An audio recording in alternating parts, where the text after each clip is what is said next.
নমস্কাৰ বন্ধুসকল, আজিৰ ভিডিঅ'টোত আমি শিকিম যে 1 ৰ পৰা 99 লৈকে যিবিলাক সংখ্যা আছে সেইবিলাকৰ আমি স্কোৱাৰ ৰুট কেনেকৈ ল'ব লাগে। ঠিক আছে, প্ৰথমতে আমি চাম 37 ৰ স্কোৱাৰ ৰুট কিমান হয়, স্কোৱাৰ কিমান হয়, বৰ্গ কিমান হয়। চ' প্ৰথমতে আমি কি কৰিম, যেতিয়া 1 ঘৰৰ সংখ্যা আছে 7, তাক আমি স্কোৱাৰ কৰিম। 7 7 গুণ কিমান হয়, 49।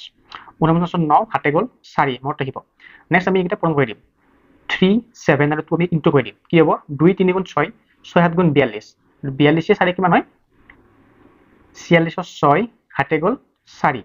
নেক্সট এইটো সংখ্যা আপুনি লগত কি কৰিব, স্কোৱাৰ কৰিব। 3 3 গুণ 9, 10 11 12 13 হৈ গ'ল 1369।